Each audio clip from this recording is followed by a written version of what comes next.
जय माता जी दोस्तों, नमस्कार। मेरा नाम रोहित सिंह है और आज जो मैं आपको कहानी सुनाने वाला हूँ ना, वो मेरे साथ घटित सत्य घटना पे आधारित भूतिया कहानी है। तो आइए चलते हैं मेरी कहानी में।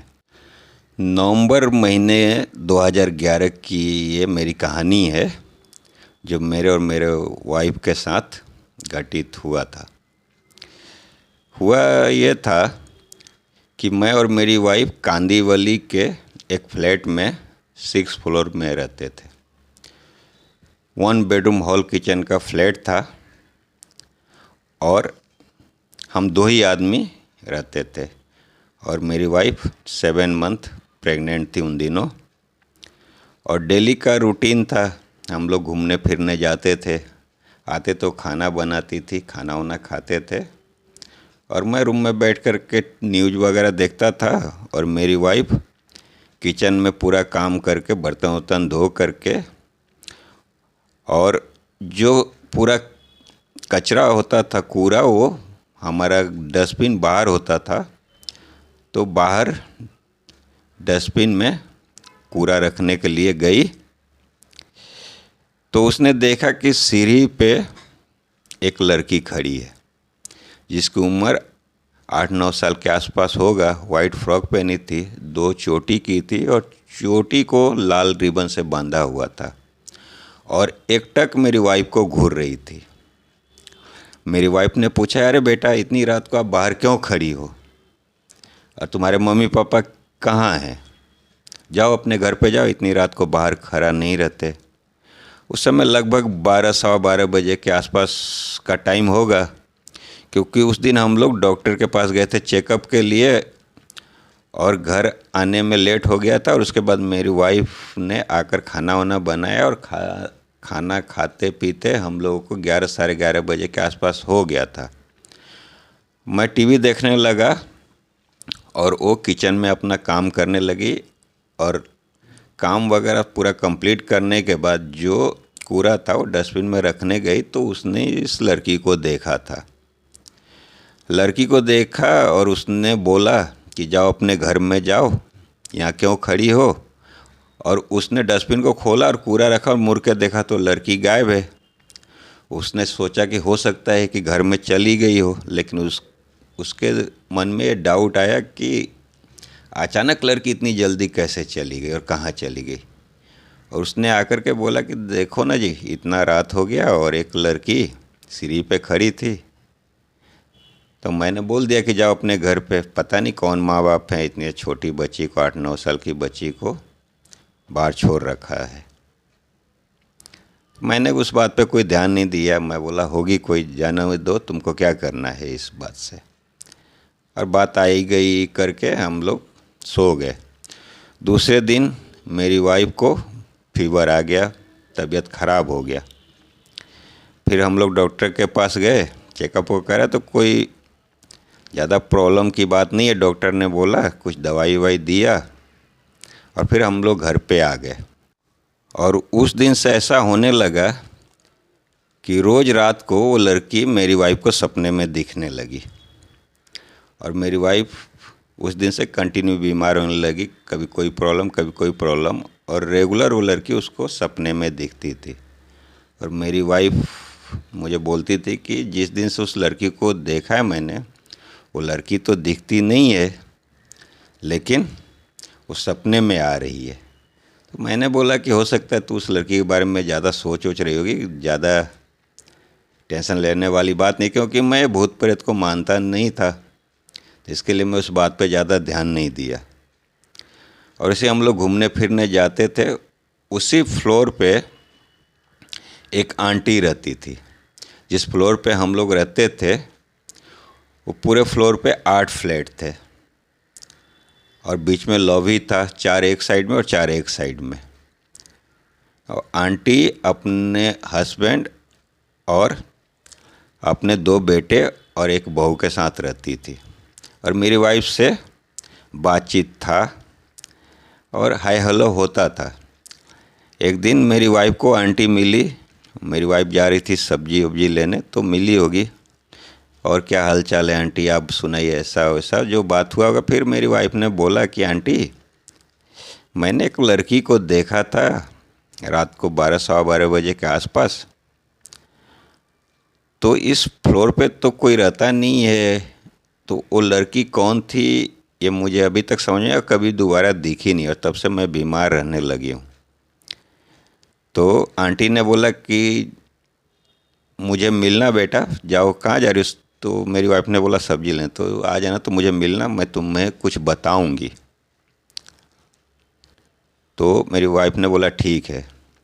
बाद में मेरी वाइफ उस आंटी से मिली जो मोमेडन आंटी थी। तो आंटी ने बोला कि देखो बेटा, तुम प्रेग्नेंट हो, कितना महीना चल रहा है? तो मेरी वाइफ ने बोला 7वां में। तो बोल रहा है कि अभी तुम यहाँ पे मत रहो, क्योंकि तुम्हें यहाँ की कहानी नहीं मालूम। हमारा खुद का घर है और हम लोग यहाँ रह रहे हैं, लेकिन हम लोग रहना नहीं चाहते। हम लोग ढूंढ रहे हैं फ्लैट, और इसको बेच करके हम लोग यहाँ से शिफ्ट होने वाले हैं, क्योंकि मेरी बहू का 2 मिसकैरेज हो चुका है। तो इसके लिए मैं तुमको बोलूँगी कि तुम यहाँ मत रहो। तो आंटी ने बोला कि बेटा, ऊपर वाले की मेहरबानी है जो तुम्हारे साथ कुछ हुआ नहीं, लेकिन यहाँ की कुछ कहानी है। और उन आंटी ने मेरी वाइफ को कहानी बताया था कि जब ये बिल्डिंग बन रहा था तो एक मजदूर की लड़की थी जो यहाँ से लिफ्ट वाले जगह से गैप में गिर करके और मर गई थी, और उसी की आत्मा अक्सर लोगों को यहाँ पे दिखती है। ऊपर वाले की मेहरबानी है जो तुम बच गए। तो मेरी वाइफ ने बोला कि आंटी, मैं तो रेगुलर पूजा पाठ करती हूँ, तो हो सकता है कि भगवान ने मुझे बचा लिया। तो बोला हाँ बेटा, ये तो सही है, ऊपर वाले में बहुत शक्ति होता है, लेकिन मैं यही बोलूँगी कि अभी तुम यहाँ मत रहो, अपने मायके चले जाओ, अपने घर चले जाओ। ये बच्चा हो जाए तो तुम आ जाना, बेशक आ जाना। और हम लोग भी अभी यहाँ रहने वाले नहीं हैं, हम लोग ये फ्लैट खाली करके जाने वाले। तो मेरी वाइफ ने ये कहानी मुझे बताया, फिर मैंने भी सोचा कि रिस्क लेने वाली बात है, और मैंने डिसाइड किया कि मैं अपनी वाइफ को उसके मायके छोड़ के आ जाऊँगा, और जब बच्चा हो जाने के बाद फिर से उसको लाऊँगा। और मैं अपनी वाइफ को उसके मायके छोड़ करके आ गया। आने के बाद मैंने देखा तो आंटी का जो फ्लैट था, आंटी ने वो फ्लैट बेच दिया था और वो लोग वहाँ से शिफ्ट हो गए थे। फिर मैंने भी थोड़ा इंक्वायरी किया, पूछताछ किया, तो मुझे यही पता चला कि जब बिल्डिंग बन रहा था उन दिनों जो यहाँ पे वर्कर्स काम करते थे, पूरे फैमिली के साथ सब आते हैं और रहते हैं, तो उन्हीं वर्करों में से किसी की एक बच्ची थी जिसका उम्र 8-9 साल था, जो उस लिफ्ट वाले जगह जो होता है जहाँ पे लिफ्ट प्लांट किया जाता है बाद में, उस गैप में गिर करके खेलते उलते मर गई थी। ऑन द स्पॉट उसका डेथ हो गया था, और उसी की आत्मा वहाँ पे भटकती थी। और वो मेरी वाइफ ने देखा था। मायके में जाने के बाद कुछ नहीं हुआ, बच्चा भी सही तरह हो गया, सब कुछ सही हो गया ऊपर वाले की दुआ से, क्योंकि मेरी वाइफ रेगुलर सुबह शाम पूजा पाठ करती थी। और आप लोगों को तो मालूम ही है दोस्तों कि भगवान में बहुत शक्ति होती है। हनुमान चालीसा, गायत्री मंत्र सब कुछ पढ़ती थी। इस वजह से भगवान ने मेरी वाइफ को बचा लिया और मेरे बच्चे को भी बचा लिया। इस वजह से हमारे साथ कोई हादसा नहीं हुआ। लेकिन उन आंटी ने जो बताया था, उन आंटी के हिसाब से उनके बहू का 2 मिसकैरेज हो चुका था, और आइंदा कुछ ऐसा ना हो, इस वजह से आंटी ने वो जगह चेंज कर दिया था। और वो वहीं पे कहीं आसपास में गए थे। वो अंकल जो थे नमाज वमाज पढ़ने जाते थे, तो वो मुझे मिलते थे, मुझसे भी बातचीत होती थी अंकल की रेगुलर। तो यही है दोस्तों कि जहाँ पे अच्छी शक्तियाँ वहाँ पे बुरी शक्तियाँ हैं। कौन भारी पड़ता है ये तो हमारे कर्म के ऊपर है। जो पूजा पाठ और भक्ति में ज़्यादा रहते हैं उनके साथ कोई भी मुसीबत हो भगवान ज़रूर रक्षा करते हैं, ये मेरा मानना है। और हमारे साथ कोई ऐसा कुछ गलत हुआ नहीं जो आंटी की बहू के साथ हुआ, तो हमारे साथ नहीं हुआ, क्योंकि मेरी वाइफ का पूजा पाठ ने एक कवच के रूप में काम आया और सब कुछ अच्छे से हो गया। तो कहना यही है कि जो मानते हैं वो मानते, जो नहीं मानते उनको भी ये सब शक्तियों मानना चाहिए। और इस चीज़ को मद्देनज़र रखते हुए जहाँ भी तक हो सके अपनी सुरक्षा, अपनी सेफ्टी के बारे में सोचना चाहिए। और क्या बोलूँ, अगर आपको मेरी कहानी पसंद आए तो लाइक करिए, सब्सक्राइब करिए, कमेंट में बताइए, कुछ राय दीजिए।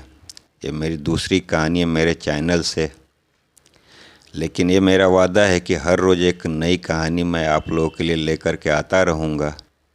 बेल आइकन को प्रेस करिए